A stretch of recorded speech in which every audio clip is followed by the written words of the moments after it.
Esimese pealinnana on Tallinn alates 2013. aasta jaanuarist maailma suurim linn, mis pakub oma elanikele tasuta ühistransporditeenust. Olles silmitsi autostumisega on Tallinn juba aastaid otsinud erinevaid võimalusi tõhustada linnaliiklust. 2012. aastal läbi viidud linna elanike küsitluse ajal kutsuti autojuhte üles jätma nädala jooksul oma auto koju ning kasutama testperioodi jooksul tasuta ühistransporti. Võit on suurem kui kaotus. Esiteks me võidame selle kaudu, et inimestel on rohkem võimalusi linna peal liikuda.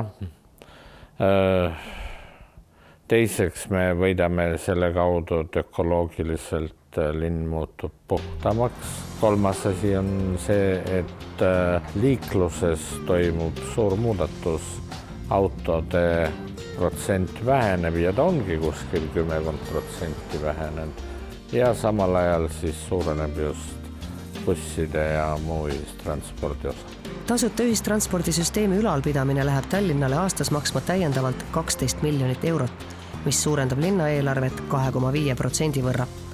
Antud lisakulutuste kompenseerimisel loodab linn tulude kasvule kuni 17,5 miljoni euro ulatuses, mis laekub linnakassasse uute linnakodanike tulumaksust.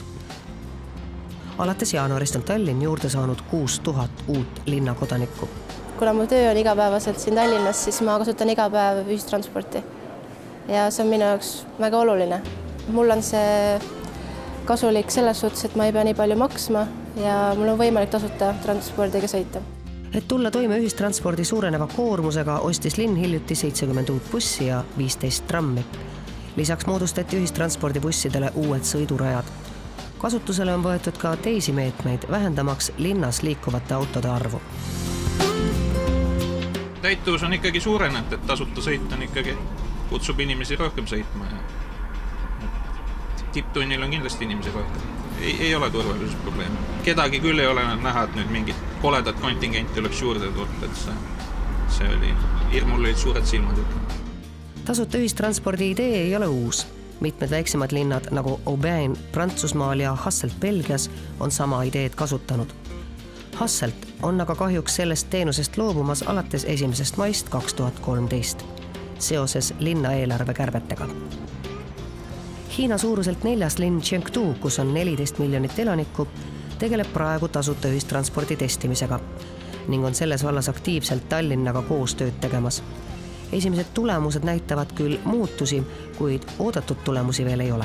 Hiinas kindlasti tuleb arvestada teatud eripäradega tasuta ühistranspordi puhul, sest Hiinas on väga palju kergliikluse kasutajaid, just jalgratta kasutajaid ja Hiina probleem tasuta ühistranspordi puhul ongi see, et just need jalgratta kasutajad kipuvad minema ühistransporti, mitte nii palju autojuhid. Seni on 75% tallinlastest rahul uue transpordisüsteemiga ning pooled neist linlastest kasutavad ühistransporti regulaarselt.